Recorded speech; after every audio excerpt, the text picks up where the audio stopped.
So following on from the lightning strike video last week, the guys are on board this morning to replace the PCB at the masthead. So two of the young lads have turned up. They're going to climb the mast, which is over 80 foot tall, and replace the PCB, which is right at the top in the masthead. This here is an actual PCB they brought to replace it, but as it turns out, it's the wrong one, and it's also the same one that Karen brought to me from the UK. So I don't think I've actually got a video of the correct unit, but I have got the one that's blown in my spares bag. There you go. There's the guys at the top of the mast. It's something that I unfortunately couldn't do, being 80 foot up. Not for me. But that's what they're here for. You'll see this week we actually have a failure on our technology and our microphone is missing off the camera, which is why there's so much voiceover. So sorry for that. So while the guys are replacing the PCB, the ladies have gone off shopping to get some groceries, and I've stayed behind to help get him down and also to wait for the engine service people to come and do the engines for their 200-hour service. Once the PCBs are been replaced, the guys then have to come into the control unit at the back of the monitor to change the wiring to make sure it actually speaks to it. So I spent a bit of time trying to track down where it was connected and eventually found the box in the ceiling and connected it all up. And now we have wind. So leaving Corfu, we had to make the decision where to go next on the way to Montenegro. And because we have a southerly wind blowing, we decided the best protection was at North Othony, which Karen will talk about in a minute. So we've unfortunately lost the soundtrack from our camera, which is why we're doing the voiceover this week. But you can see where we're heading and how far we have to go. It's actually about 170 miles from Othony to Montenegro on a sailing route. It's 120 miles as the crow flies. So this is north of the island Othony. This is Neil's birthday present, an anchor ball. 18th of September today, Neil's birthday. So this is so that we can see exactly where our anchor is. Here he is saying it's fab. We were going to anchor on the island of Ericusa, but they weren't safe anchorages. There's Claire helming. So we ended up in this bay instead. This boat moves later on and we end up in this bay all by ourselves. It's gorgeous. We're going to head off from here to Montenegro tomorrow.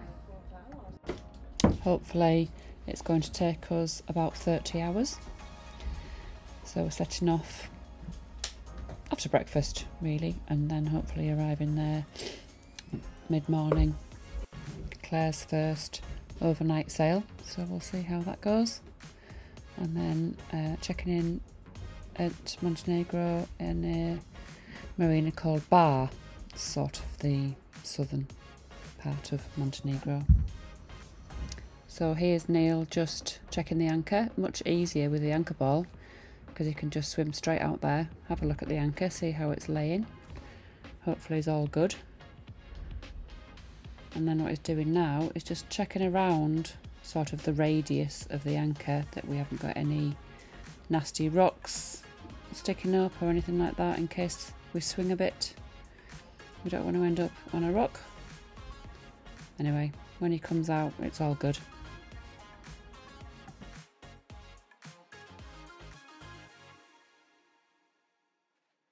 As you can see, we're nicely protected here in this bay.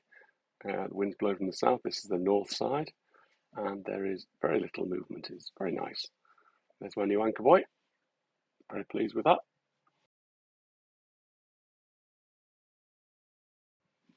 Only one other boat in the bay, which has just turned up, and now the ladies have decided to go for their daily exercise, at least 2 laps of the boat. Yes, 2 laps, that's right, keep going.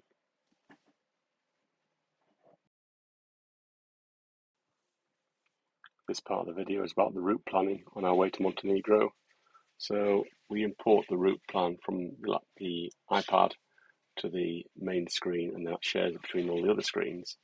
So we know there's lightning and thunderstorms on the way up, so we have the radar on so we can dodge the storms as we go, which is really helpful. Wind very variable. Start off with a little bit, goes to nothing, very strong at the end, but generally quite a good sail. In fact, we did it in, I think it did about 20 hours instead of 24, so very pleased with that. So you can see the iPad screen, which we actually import the information from, and it's just a direct copy of what's shown on the main screen. And you can see we've got it set to stay 12 miles off the Albanian coast on the way up and 12 miles off Italy to try and stay in international waters, just to prevent any risk of the Coast Guard trying to pull us up either side.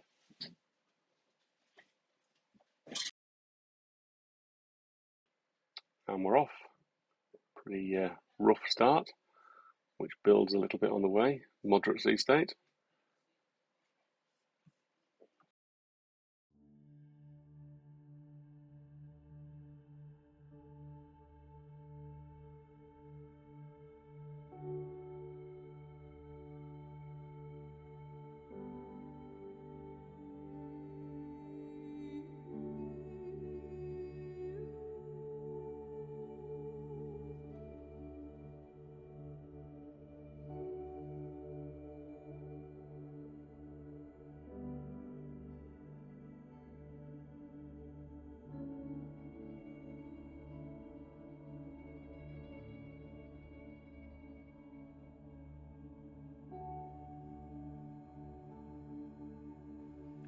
I'm not sure the camera's captured the thunder and lightning as we go across here, but you'll see in a minute there's a bit of a gap ahead of us that we're going to try and get to. Those of you that watch the early videos will know that we like a good gap.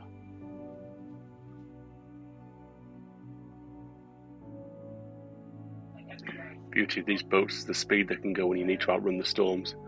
As you can see, 8 hours in and we're hitting 15 knots as our top speed, and our average is 7.5. Pretty good going, really, I think.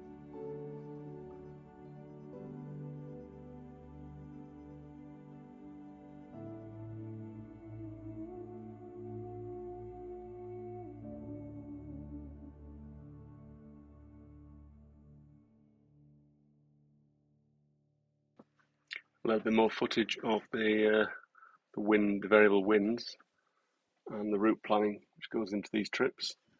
And you'll see we have the big blue Jenica up, flying well, giving us plenty of extra speed and very light winds. So we're going fairly downwind there, only 5.5 knots of speed and 9 knots of wind, but quite heavily downwind, 155 angle. Ladies have found somewhere to chill, read a book, do a bit of cooking, tidying up, anything to keep you occupied.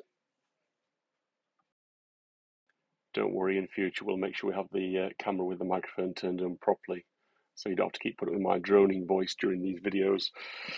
I know Karen's is slightly better, but still, between the pair of us, it's not great. So, microphone on next time. So it's we're into our night shift pattern now. The girls did 9 till 12, Nick did 12 till 3, and I got up at 3 o'clock, well, 2 o'clock, to help Nick. And between the lightning storms, we decided to turn the engines off, which was, they were on because we only had 5 knots of wind. And as soon as I got up, the wind picked up to 17 to 20 knots, and we were absolutely steaming. You'll see from the screen there, we're actually doing about 11, 12, top speed of 13, I think, in 18 knots of wind. So it really cut the journey short. So because we made up so much time on the way up, we decided to just motor into the bay, which was directly into the wind. Everybody was sleeping and we just needed to waste a bit of time. So I just set the boat at 3 or 4 knots and we just trundled in while everybody was getting their last bits of sleep before we decided to go into the customs office to check in. This next section is just us heading into bar to check in, customs, clearance, and all the rest of it. So it's just a short bit just so you get an idea what it looks like when we're coming at this time in the morning.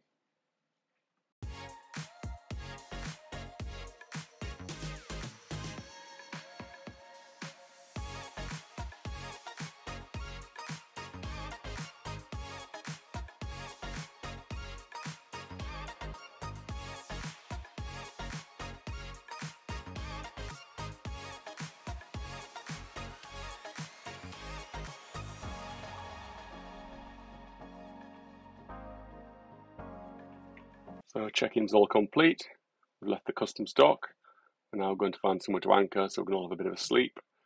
You get to see some of the beautiful scenery of Montenegro as we drive south towards Albania, just because that's the best anchorage that we could find, just short term. So it's only 5 miles away. So we're just dawdling into this bay here. Going to go past Roman Abramovich's house, apparently, according to Google. And we're going to anchor just over there somewhere.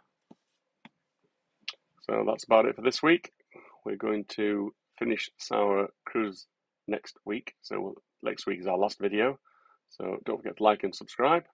And we will catch up with you next year.